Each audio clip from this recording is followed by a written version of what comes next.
Welcome to Question Time. Tonight we are in Croydon. On tonight's panel, James Heappey, the government's Armed Forces Minister, formerly an Army Major who served in Iraq and Afghanistan. Labour's Shadow Education Secretary and former Chief Executive of the Child Poverty Action Group, Kate Green. Nadra Ahmed, Executive Chairman of the National Care Association, which represents small and medium care providers. Former banker turned writer, co-founder of the Black Writers Guild, and author of How to Think Like a White Man, Nels, Abbey. And Titan of Journalism, Chairman of the Spectator Magazine Group, former editor of the Sunday Times, ex-BBC presenter, and until this week, Chairman and lead presenter of GB News, Andrew Neil.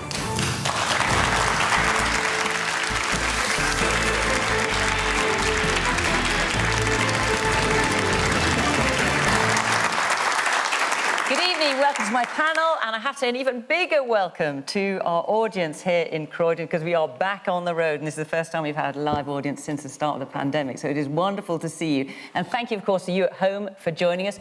Do join in the programme in the usual way on social media at BBC Question Time. Right, let's get started with our people in the room. Our first question tonight is from Dave Griffin. What impact does the panel believe the recently announced health and social care tax will really have on hospital waiting lists and caring for our ageing population? Nadra, I think you're best qualified to start us off. What difference will it make? What difference will it make? Well, it'll make... The plan itself will make a huge amount of difference, potentially for the NHS, because it's a recovery plan for the NHS, and all the funding... And when we look at how they're going to fund it, and we're considering the impact that will have on the workforce that we are struggling to keep, all of those things put together make me really nervous about what this plan will actually bring out. It's got nothing for social care that we can see in the short term. Well, it's 36 billion will be raised by the initial increase in national insurance up to 2023, and 5.4 billion of that will go to social care. Over a period of 3 years? Yes, over a period of 3 years. And so so what we need in social care right now, and these are independent figures, is in the region of between 4 and 7 billion just to stand still. So what will 1 point whatever billion that might be per year do to touch anything to do with social care? So I think I'm not very hopeful for social care, because we will only get what the NHS doesn't take out. So the NHS is... And we understand where the NHS funding is needed, because elective surgery, it's outrageous that we've got to think to ourselves that people are waiting for very critical appointments. We understand that, absolutely. But actually, there are vulnerable people who are being let down by the fact that there is no plan. And I think, sadly, for me, the issue here is that there was no plan for social care, despite what we were told. And this has just been put in right at the end, because all we can expect is a white paper that we will then need to discuss and debate, okay. And we'll need to look at that. So actually, the reality is this is a plan for the recovery of the NHS and social care. And the irony in all of this is that social care, if that collapses, the NHS will not survive. Okay. Andrew. Well, I think it's good that the NHS is going to get more money, because clearly it needs more money. And I think it's right that you have to raise taxes to do that. You can't just keep on borrowing and borrowing. If you want high-quality social services, you have to pay relatively high taxes. And that's what Britain is now going to have to do. But it is a spending plan. It's not a reform plan. There are no plans to reform the NHS to make it more efficient.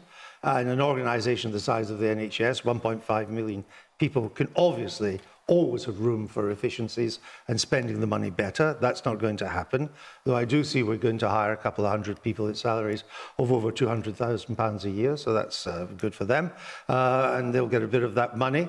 But I think it's also the case, the danger is for social care is that the NHS is going to take all this money, and there'll be very little left for social care. And we talk about social care in terms simply of extra money, but we need a plan for reform of social care as well. It's not just money, it is money, but we need reform as well. Okay. The man in the glasses. I mean, the need to spend more on social care is kind of undeniable, but the mechanism to actually fund it, I think, is is not great, because when you do it through national insurance, it means the average Joe in the street has less money in their pocket.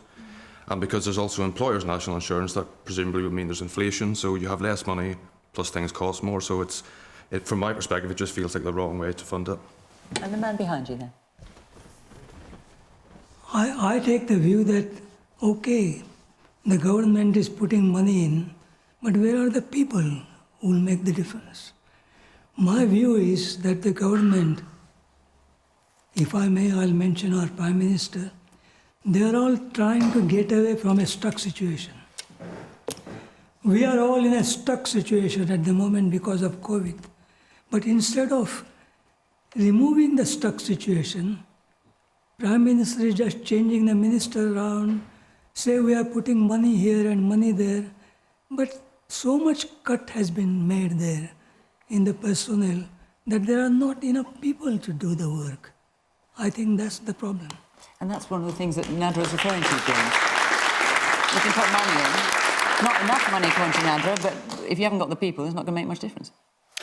Well, I think that the question in asking how much of this will it sort out the NHS recognises quite rightly... Well, no, the question is twofold. How much will it sort out hospital waiting lists and caring for our ageing population? No, exactly. I was going to take that. I mean, so there is an NHS that is a long way behind in dealing with elective procedures and everything else, because quite rightly, our clinicians have been focused on the pandemic over the last 2 years. So I think it's the right thing that we're raising money through this levy to sort out that and to put additional money into social care. Now, I don't disagree in the slightest that money in and of itself will not solve the problem completely. There is a reform that's quite... Well, the plan is to change how we make people liable for their care instead of... No, but what's the plan to make social care better, or the NHS better?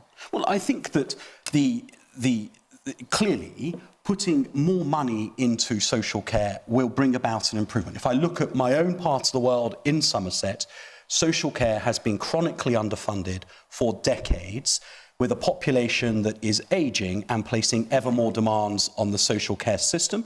And when the social care system can't keep up with demand, placing demand on the NHS. Now, that doesn't mean that money in and of itself will solve the problem. There is a requirement, I think, to look at how we structure care provision within local authorities and within communities. There's a requirement, I think, to look at how we support those who care for their own relations, all of which... I've got to tell you, James, Nadra sitting next to you is looking thoroughly fed up with all this. You just want to pitch in quickly. I just want to say that there is no plan. I think the worry for me is you cannot fit a plan into a financial envelope. You have to have a plan and then try and fit it into what the finances is. You have got a plan, but it's clearly there wasn't a plan for social care. Nels? But I agree with the gentleman about in the stands with the glasses on it there. I was principally more concerned about how it's being funded per se. I am of course concerned about the actual plan itself, but the funding is pretty much where it really concerned me. And I think we had a clear choice between taxing the have-nots and taxing the have-yots. And we went with the have-nots in this situation. It feels somewhat immoral. It feels wrong. It feels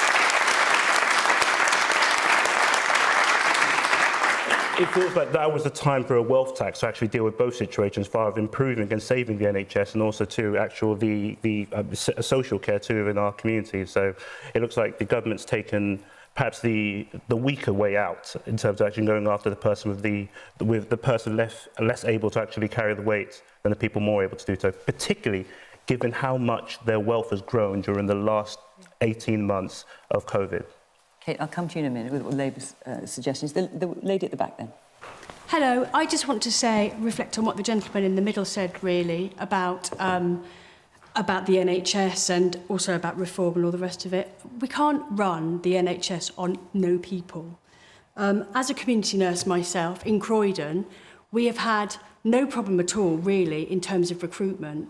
But retention has been really, really difficult. So people don't want to stay in the NHS working. The nurses are the largest part of the workforce, basically, for the NHS, and people don't want to stay in it. After 2 years, a lot of newly qualified staff are leaving, and a lot of that is down to the fact that they are undervalued, under-respected, and there's no money in that job. You know, people are using food banks to feed their children as nurses. It's very wrong. Man in the check shirt.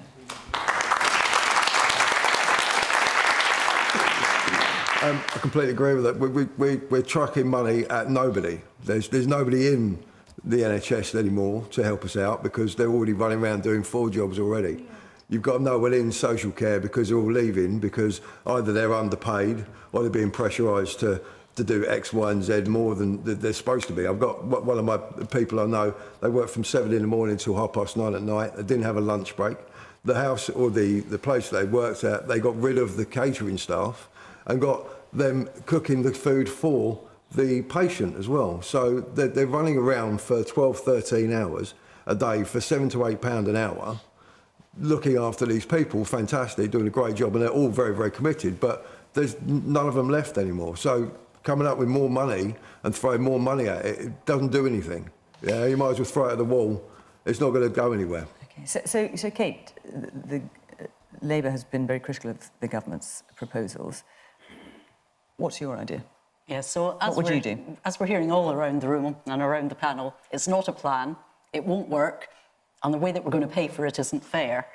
The plan, as Nadra says, needs to come first. If you want a plan for social care, as we're hearing again from our audience, Fiona, it's really important that we invest in the workforce. A good start would be paying them a national living wage of £10 an hour, as opposed to, as we're hearing, wages that mean that they can't actually support their family and are being forced to use food banks. If we're serious about cutting the costs of social care by taking preventative measures, as I think James was suggesting, let's try and keep more people cared for at home. That, the IPPR think tank have suggested, would actually save £2.5 billion. So by investing more upfront, we spend less on keeping people in nursing homes and care homes further down the line. And if we want to pay for it fairly, absolutely agree with Nels. The way to do that is not a tax on low-paid workers, including care workers, NHS workers, teaching assistants, supermarket workers, while buy-to-let landlords or second home owners get off scot-free. If we're going to pay for it through taxes, and I agree with Andrew that we must pay through more taxes because we are an ageing population, need is becoming higher. It must be a fair tax. And the one we've got from the government this week is an unfair tax with no plan.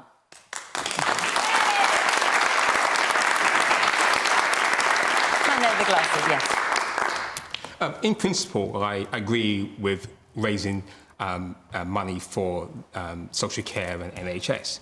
But as it's been said on the panel, this is a tax increase. We're going to pay more taxes. So what provision has the government made for local authorities who have not actually, who are in financial crisis, such as Croydon, so that they don't increase their local taxes, because that would be another burden on thousands of working class people? Is it a fair tax, Andrew? Not really, because national insurance starts way down the pay scale, much low. It clicks in much lower than income tax does. So in many ways, you are taxing people who are already on very low income, sometimes the minimum wage, to raise the money to then spend back on them on their health service. So I think it isn't. So it is an unfair tax, and it's interesting that Labour says it's an unfair tax, though I don't remember them saying that when Gordon Brown increased national insurance to pay for the NHS, because he did the exact same thing. So if it was unfair now, it must have been unfair then, but the voices were quiet then. The honest thing to have done, if the country thinks it needs to spend more on health and social care, the honest thing to have done would be to have increased income tax, because it's a broadly based tax. And it comes in higher up the pay scale than national insurance.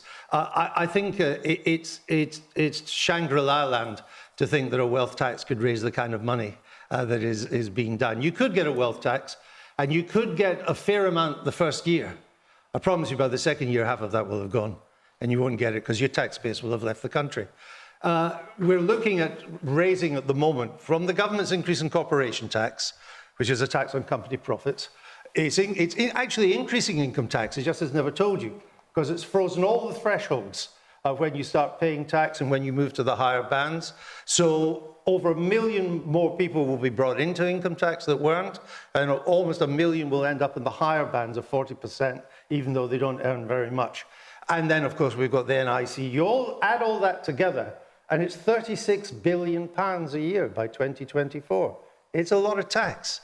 And, you know, I've studied wealth taxes across the world. I agree with you that those who have had assets in the past 2 decades have done really well. And those on wages have not, they've stagnated. The last few decades, Andrew. Sorry? The last 18 months, the staggering rate at which the wealth of the wealthiest in our society has grown. I understand that. Particularly, I must point something out.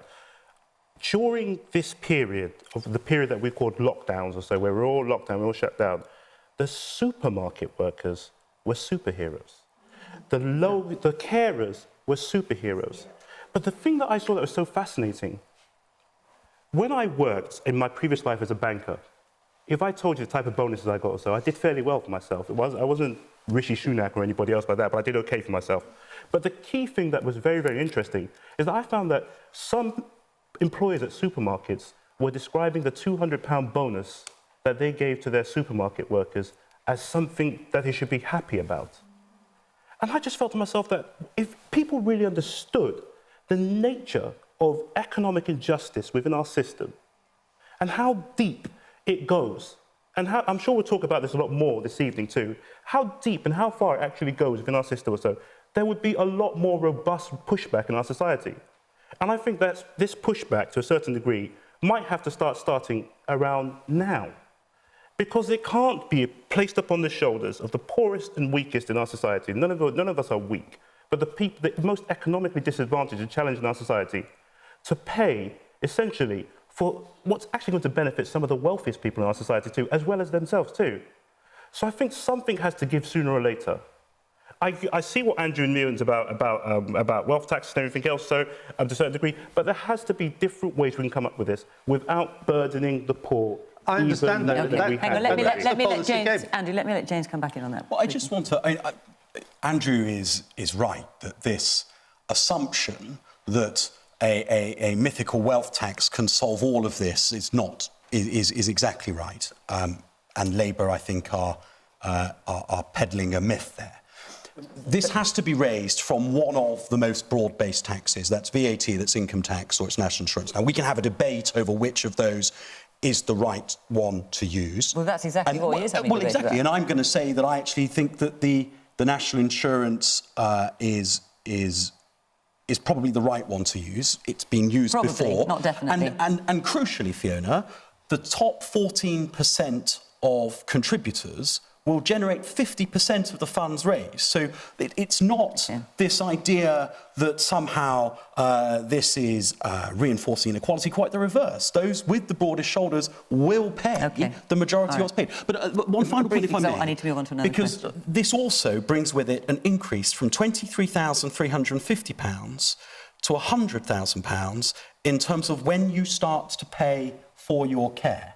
Now, that makes an enormous difference to people of all levels of wealth, and it means that those who have the misfortune to get ill and require care, and that's an awful lot of people within our communities, they no longer have to fear that they start paying for themselves once they're beyond £23,000 worth of care costs. Those costs don't kick in till £100,000. That is for their care, obviously, not for their accommodation and for their food. I understand all of the concern to see more detail in due course, but this as an issue has been ducked by too many governments for too long. Right. At least we're getting on with making it smoke and mirrors. I'm really sorry, but it's too much smoke and mirrors in this. We could talk for the whole programme about this. I'm going to move on. Before I do, I want to let you know that next week we will be in Cambridge. I said we're back on the road. David Lammy, Labour, of course, will be on the panel. And the week after that, on the 30th of September, we'll be in Birmingham with Wes Streeting and Love Island's Amy Hart, fresh from giving evidence to the Department of Culture, Media and Sport, to the Select Committee. So we'll be hearing from them. So if you'd like to be in the audience, do apply on the website in what was the usual way and is now the usual way again. We'd love you to join us. And we will be in Cambridge next week and in Birmingham the week after that. Right, let's take another question from Beatrice Milne. With the recent GB News resignations, will it become a new British Fox News? Well, who could answer that? Andrew Neil. Well, I had always made it clear it wouldn't be a British Fox News. And I think you could do something different without going anywhere near Fox. Fox deals in untruths, it deals in conspiracy theories, and it deals in fake news. And that's not my kind of journalism, and I would never have set out to do that. Is that why you've left? I'll let you draw your own conclusions as to why I'm here tonight and not with GB News on that. No, hang on, Andrew, you're not going to get off that lightly. Well, I wasn't expecting to. No. So, this is your first appearance on anything other than GB News since you announced your resignation. Why have you quit? In the run-up to the launch, through the launch, and in the aftermath of the launch, and I think most of you who know anything about it will know that you couldn't file the launch under startling success, more and more differences emerged between myself and the other senior managers and the board of GB News. And rather than these differences narrowing, they got wider and wider. And I felt it was best that if that's the route they wanted to take, then that's up to them. It's their money. What was that route? And, well, the route is what I think is what you can see on GB News at the moment. People should make up their own minds as to whether that's what they want to watch. I thought it wasn't for me, and I had wanted a different route. Doesn't mean I'm right, they're wrong, but it certainly was a difference. And is it because you felt they were going too far to the right? I also spent the summer looking at all the work I'm asking, is it that you felt they were going too far to the right? People should make up their own minds on that. No, but we're just wondering why you've What I've told you is that the differences were such that the direction they were going in was not the direction that I had outlined. It was not the direction that I had envisaged for the channel. But I was in a minority of one. So it's doing what it's doing, and it's up to them. Good luck to them if that's what they want to do. But it wasn't going to be with me. You know, lockdown and the summer and all the rest of it made us rethink our priorities as well. And I decided it was time I had to cut down on some of my commitments and perhaps maybe enjoy myself a little bit more. Now, even get to appear on Question Time every now and then, which I haven't done for 2 decades. And that given that these differences has emerged, these disagreements of the direction of the channel and the way it was going, and many other things too, I don't want to bore you with, it seemed to me that one of the commitments I should give up is GB News. And that's what I've done. I'm very comfortable with it. Indeed, I feel at peace with myself as a result. People know my kind of journalism, and that's what I'm going to stick to. Well, we're very pleased to have you here tonight, Andrew. I'm glad you didn't decide, out of all the things you're giving up, you give us up as well. Nels? So I know there's a cabinet reshuffle going on, and I've had to do my own too. So I came with something from my own cabinet or so. And it's just... what does that say? We can't see it here on the panel. You might remember these days or so. So it says, why Britain's new TV news channel won't be woke. So, and I thought to myself, I'd just bring that along. And for the benefit of those at home, also, I bought a bigger copy too, so there we go. So Andrew can... So go on, you might have to... Because not everyone is familiar with GB News, so you might have to explain why you brought that. So GB News... sorry, with everybody's not familiar with GB News. It's the... Well... OK, so... the viewing figures would suggest that not everyone is familiar. Absolutely, you're right, absolutely. They're kind of close to zero viewers on an ongoing basis for a long time now. GB News was set up, as it says over here, in black and white, and a channel that was intended to not be, quote-unquote, woke. That it was going to be a channel that was going to fight the, quote-unquote, culture wars. I posited to you, Andrew, that you actually knew exactly what you guys were setting up. That you were setting up, when you used the term like woke as a pejorative, I put it to you that you knew exactly who that dog whistle, you exactly knew the dog you were blowing that whistle at. So why am I not still there? That's up to you. Well, why were you there to begin with when you're doing that? If you're saying that what's happened is what I wanted, why would I be here tonight and not still? Because I think, well, I'll give you my reason. I mean, you don't know me. No, I'll give you my reason. I'll give you my perception. You're assuming things of which you have no knowledge whatsoever. Well, I'll give you my perception of how I view things. So I think GB News... prejudice. I think GB News, when it launched up, was actually a very, very shoddy platform. So it came out, it was embarrassing to watch. To Beatrice, it's not going to be Fox News. It's not Fox News by any means. Fox News actually has very, very decent production values or so, and very well thought through programming. GB News is by no means whatsoever Fox News. It's actually a very inferior product to almost anything on the market. But what we actually had, what GB News did represent, is the exact same thing that Fox News represented, which was for the purpose of re-mainstreaming and maintaining almost a cocktail of bigotries within our nation under the quote-unquote term woke. And it's good to see that Andrew's left it, but it's sad to see that Andrew's actually has thrown his considerable pearl to this swine of an outfit that he should, and it really breaks my heart when we see one of our most prominent and popular and powerful journalists in the society really broken down and traduced by his own means. I'm disappointed, to put it mildly. So I'm broken down and traduced? No, yeah, I think you're broken down and traduced in terms of as you're standing as a journalist in this society, most definitely. Andrew Neil, you're not who you were about 24 months ago. For someone who's never met me, you seem to know a hell of a lot about me. Andrew, I know how the audience perceives you or so. That is my... No, you don't. Yes, I do. Of course, you know how the audience perceives you. There's a reason why you left your show after eight episodes.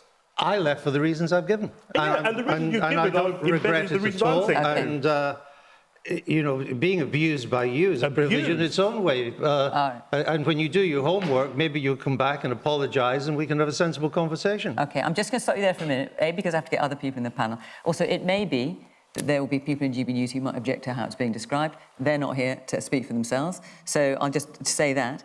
James, the question is, with the recent GB News resignations, I mean, Andrew has left, but also there have been other resignations of senior editorial staff, other presenters. Will it become a British Fox News? Is that something you'd like to see? Well, look, I don't know what it's going to become. I stopped watching it after Andrew stopped his show, frankly.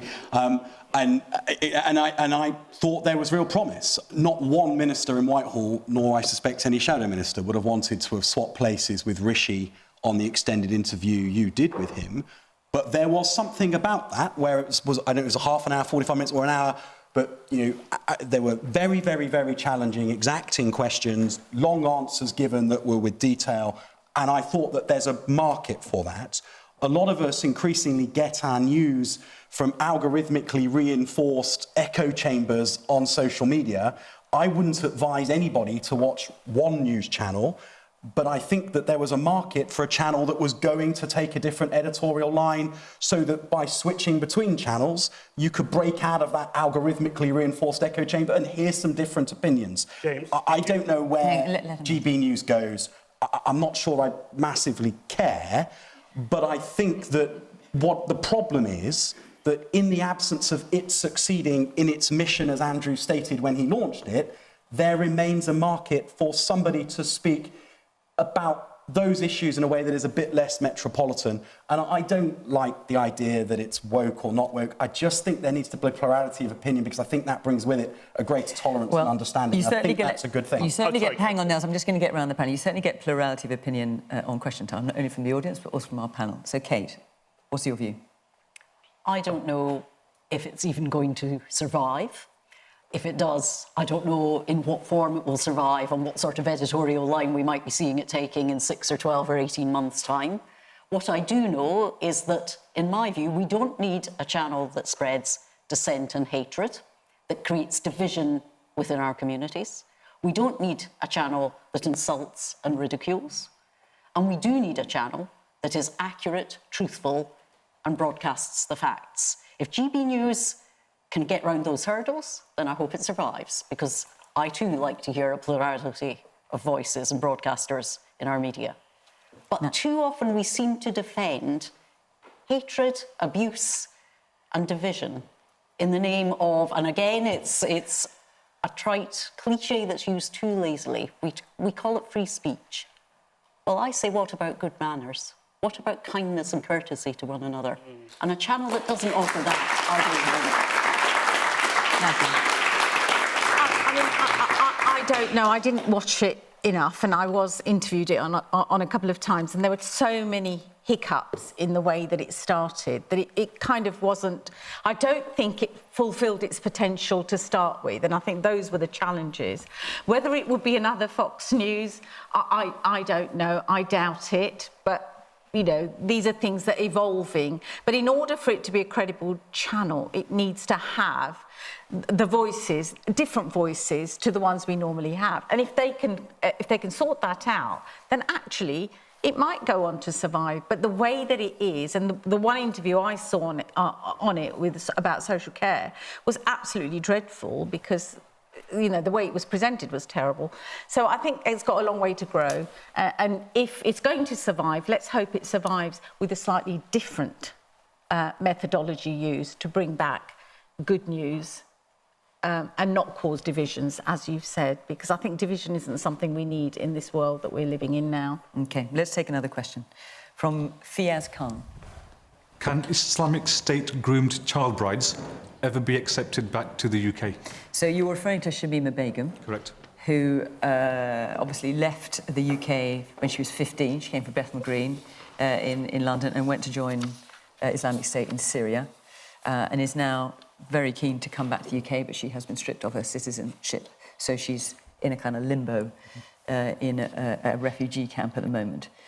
Kate, should she be allowed to come back? I think the whole story is absolutely horrific, isn't it? 14, 15-year-old girls being radicalised, leaving home, becoming child brides, and all of that having been generated not in some faraway country, but here in London. You know, these girls grew up in London and were radicalised and groomed and came to Daesh here in our country.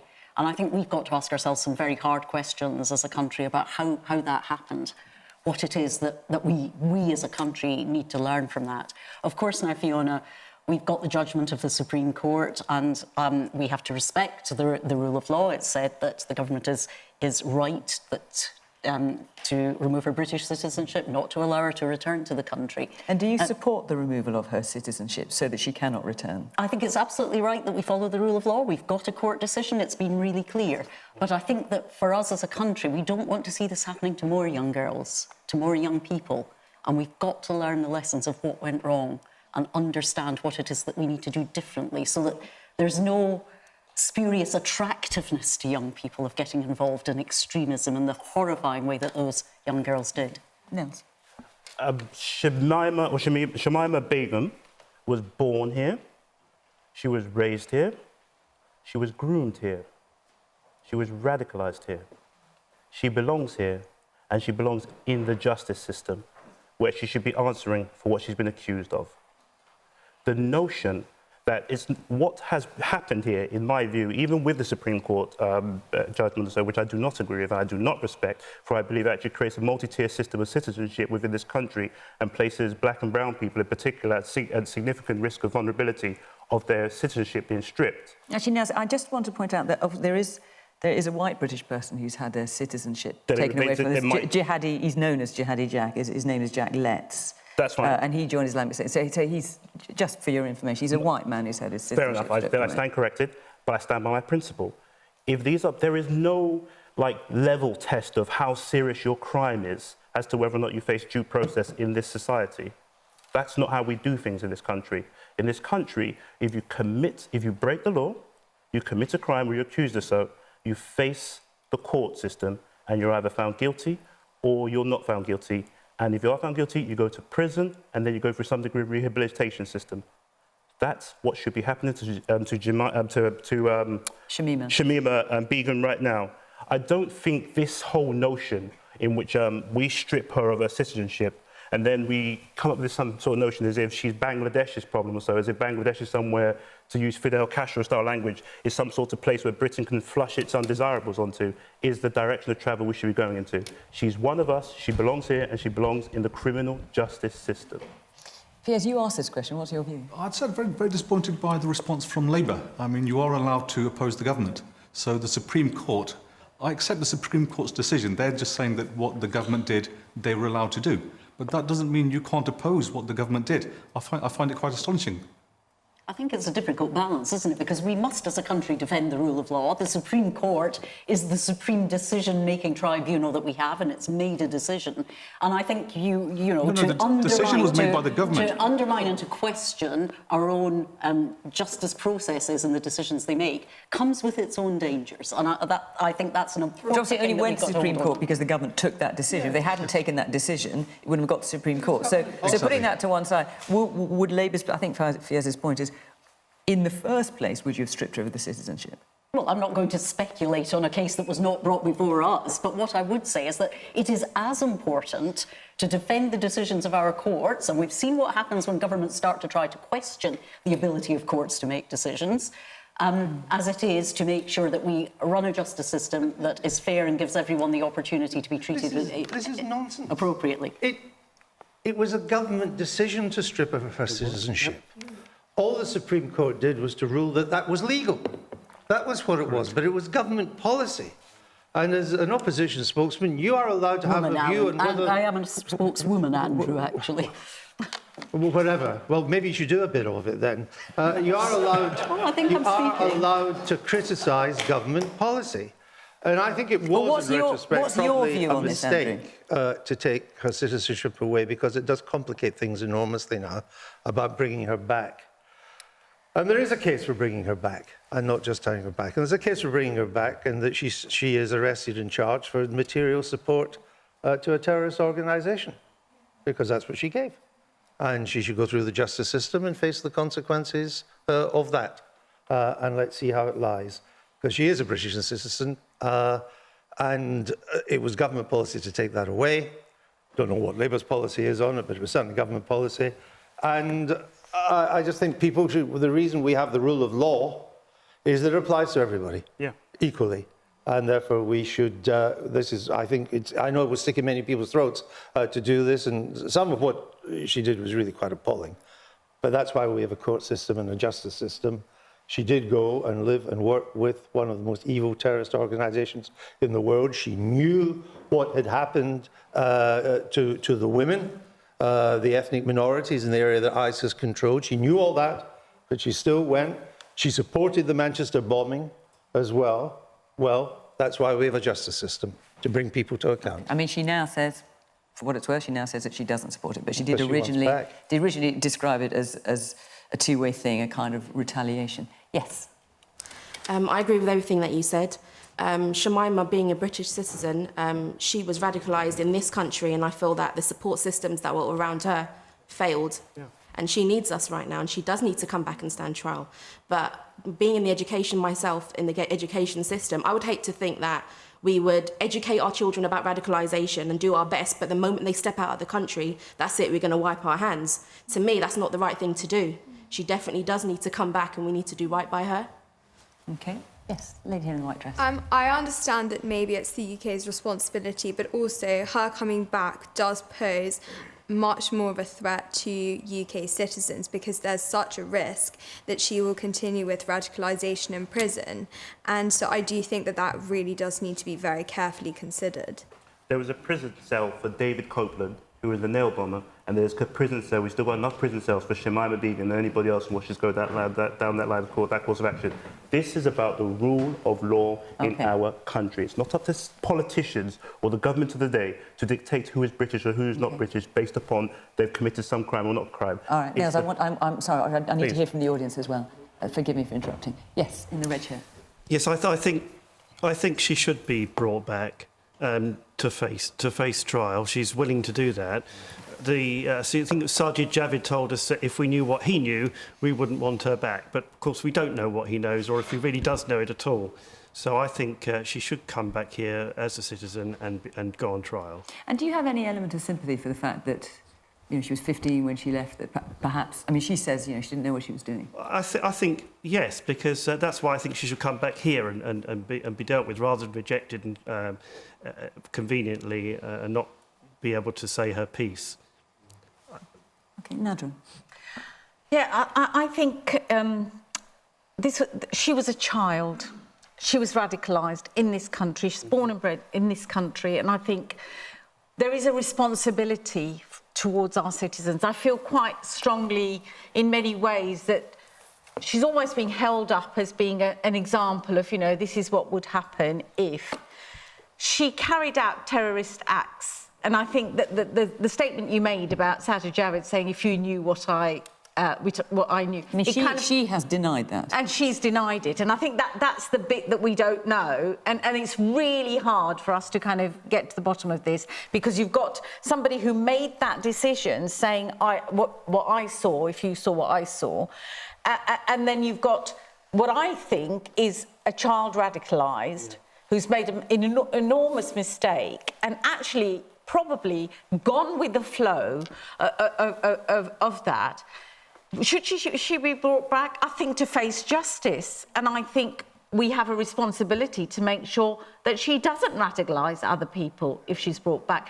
But if we are telling other people, other countries to take back their terrorists, and we're deporting people out of this country and expecting them to take them, why are we not then doing the same? Also as well, protection for young people in the internet, because that boils down for protection. If she comes back or not, we have to have things in place for social media, for suicidal attempts and things like that for the young generation. Okay, man in the glass at the back there. Yeah. Yeah, I think it's really good that we're compassionate and understanding as a nation, and want to reach out and help people who get themselves into trouble. But we need to also make it very clear that there are consequences when you join terrorist organisations or become a mercenary or go abroad, get involved in illegal conflicts or whatever. You can't just waltz back into the country as if nothing has happened. So even young people need to know that there are consequences. Not here in the middle. On that point, I don't think that anybody's saying that Shamima should not be held liable for the consequences of her actions. We, as the UK, hold ourselves as a law-upholding country. As a law-upholding country, we should apply those laws to all our citizens, whether they're distasteful or not. I agree with everything the gentleman said. As a citizen of this country, as distasteful as Shamima Begum is, she should be brought back and should be held to face the consequences of her actions. Okay. Well, James, obviously this is a decision that was taken by the government. Are you swayed by anything you hear here, or by anything that Shamima Begum has said in this past week? No.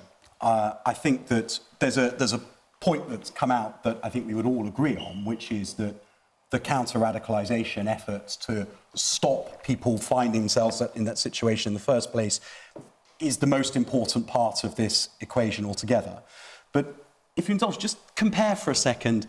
I've spent quite a lot of the last month trying to get out interpreters from Afghanistan who shared mortal danger with our troops in the interests of the United Kingdom, and they prize a life in this country more than anything else.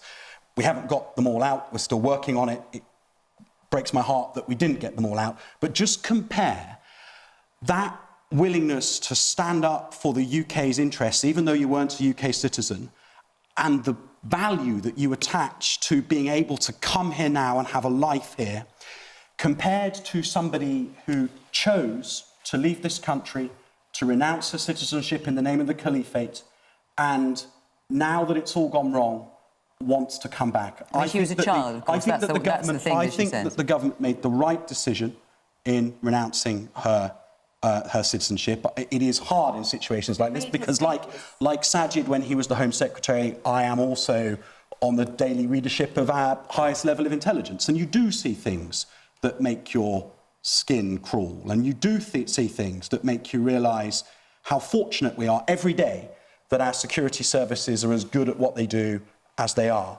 But the fact is that she left this country to go and pledge allegiance to a caliphate.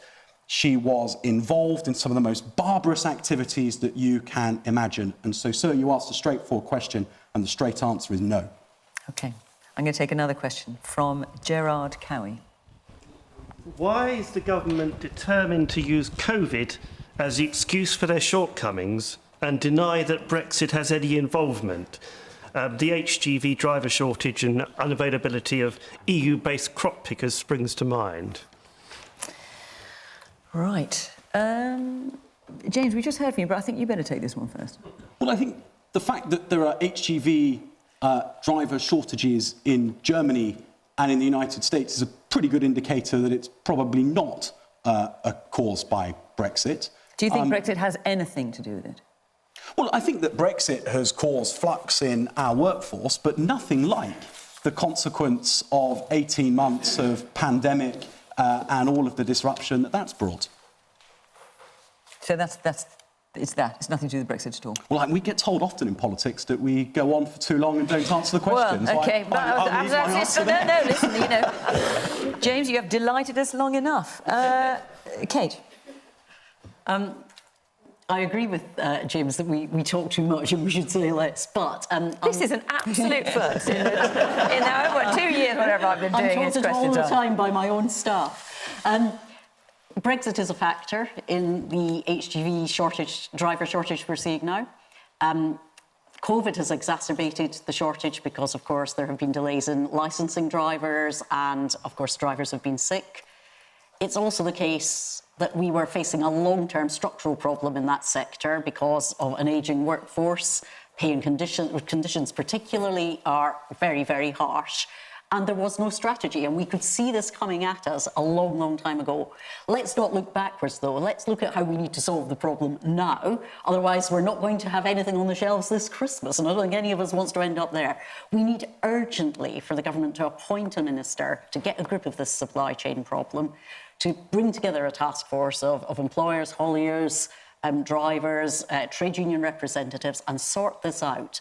And invest in training and developing and rewarding the next generation of HGV drivers so that we're not in this situation in future. And how much of responsibility do you put at the door of Brexit for the situation we're in? I think there are multiple factors, Fiona. I mean, we know that a number of EU nationals who used to drive HGV lorries have gone back home. Brexit will have driven them back home. We know, too, that COVID has exacerbated the situation. And we know that Marks and Spencer's, for example, today is closing its shops in France because of logistical supply problems because of Brexit, they are saying. Yes, and when the country voted and the decision was made to leave the European Union and a deal was done, you know, we've had many years of warning of the fallout of what that would look like in terms of trade, in terms of access to European labour, in terms of supplies. And there should have been a better plan from the government than the half-baked last-minute deal we got that they're already trying to renege on when it comes to the Northern Irish border. And I think it's a real failure on the part of government not to have plans in place for the Brexit that Boris Johnson, way back in 2016, was saying would be good for Britain and then hasn't made good on the promises that were made. The man in the blue shirt. Yeah, I think it's a lot more than just Brexit or COVID. You've also got things like the IR35 tax rules for drivers. You've got the Suez Canal blockage. You've got protectionism in China around semiconductor exports. I think what it really does is shine a light on how reliant as a country we are on imports and begs the question as to what really we should be doing in terms of making our own goods rather than just relying on imports from other countries, because in a time like this, it's left us quite exposed, I think. Man in the check shirt. The driver shortage has been going on for years. My dad's a lorry driver. We've been short of them for about 20, 30 years. The ageing population of our truck drivers is well known. We've got no young people coming into a truck driving industry because it's not a very comfortable life. You know, they're on the side of the road. You know, they can get mugged. Their lorry can get robbed. You know, it's not an appealing lifestyle. I think it does have quite a bit to do with Brexit. I think Brexit is... I voted for Brexit. 5 minutes after I voted for it, I realised that I'd done a very, very silly thing. But I was upset that David Cameron got slapped around by the EU, and I voted for Brexit. All right. I mean, of course, it's not just lorry drivers we're talking about. I mean, there's you know, farmers have been talking about the lack of crop pickers. Everything. More than 1 in 10 UK hospitality workers has left the industry. So there's shortages in all sorts of areas. Andrew?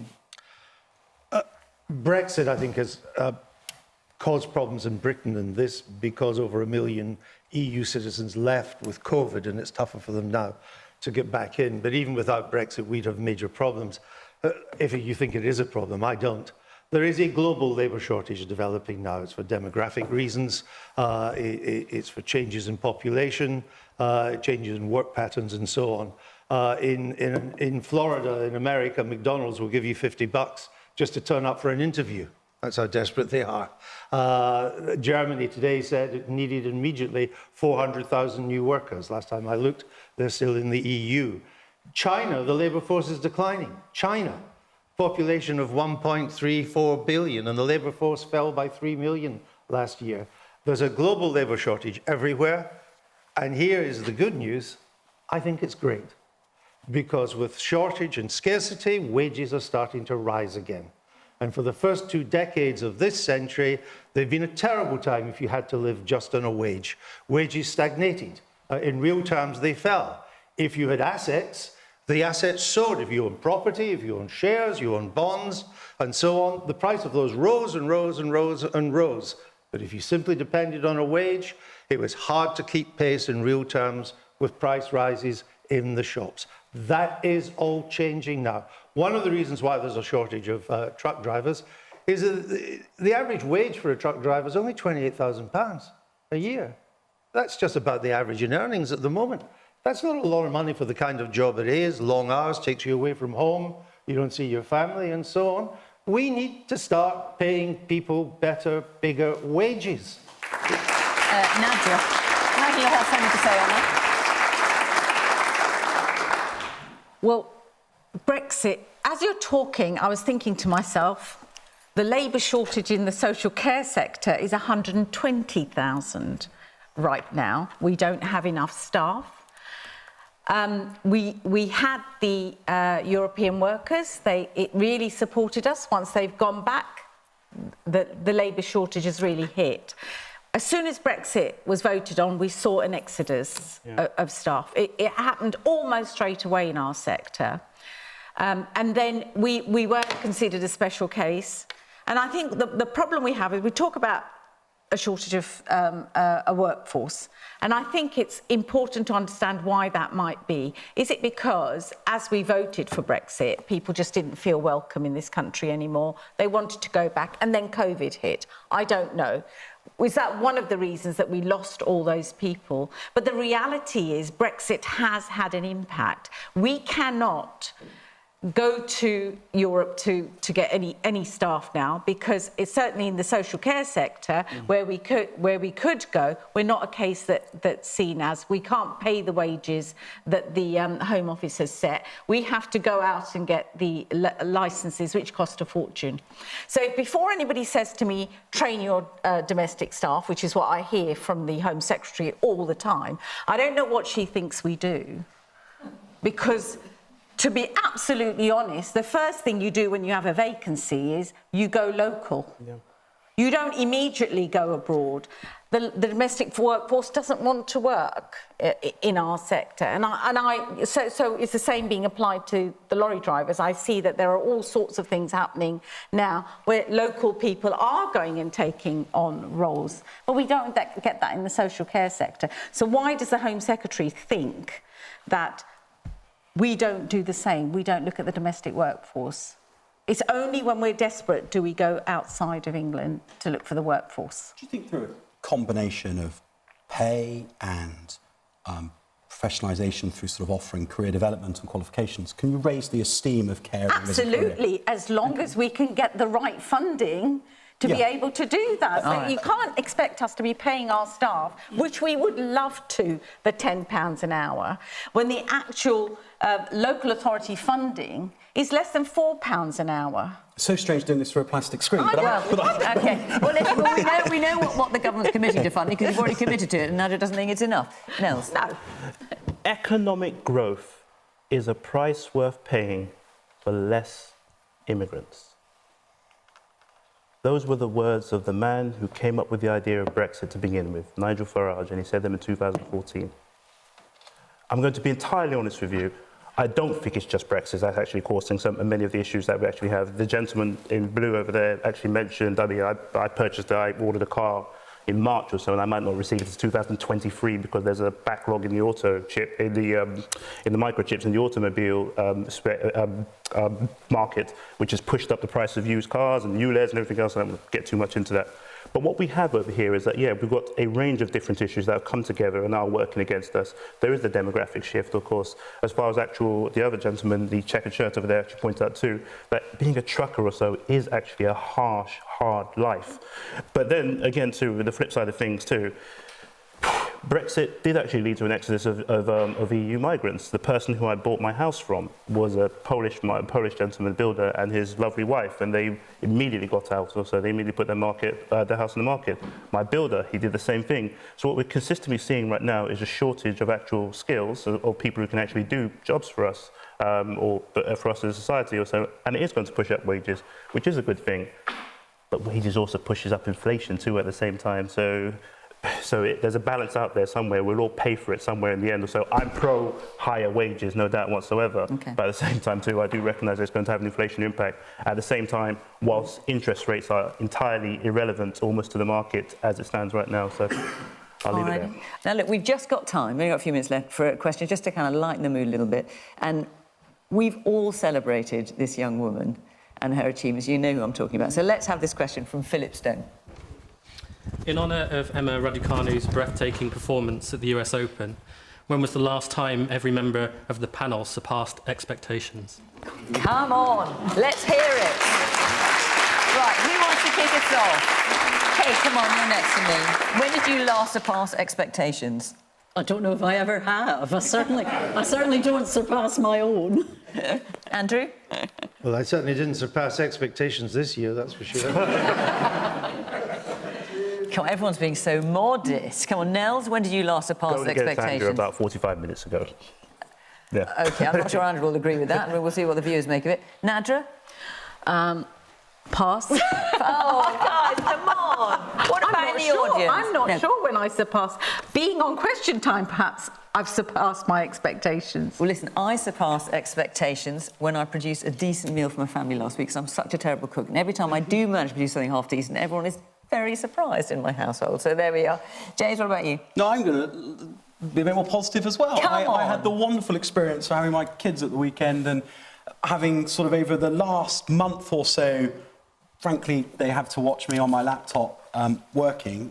It was wonderful to be able to surpass their expectations, the amount of time I was able to spend with them. And those of you who are parents will know there's nothing quite like that look when they get quality time with Dad. It's awesome. Look, we've got a few hands up. Let's hear from you. Yes, sir. I think all politicians will surpass if they give an honest answer. Oh, hang on. I'm not sure how positive that sounds. Yes, sir. We are all proud of Emma because she belongs to a place not very far from here. Yes, of course, from Bromley in South East London, yes. And what I would say is that, fair enough, Emma deserves all the credit she gets. But there's another British person we are forgetting, and his name is Joe Salisbury. He is a double crown champion at US, and not many people either know it or mention it. He has won mixed doubles, he has won men's doubles. I think that is something to aim at. Emma, well done, but Joe also should be congratulated. Well, listen, we don't skip on our parade. Well done to Joe. Just in time for one more, yes.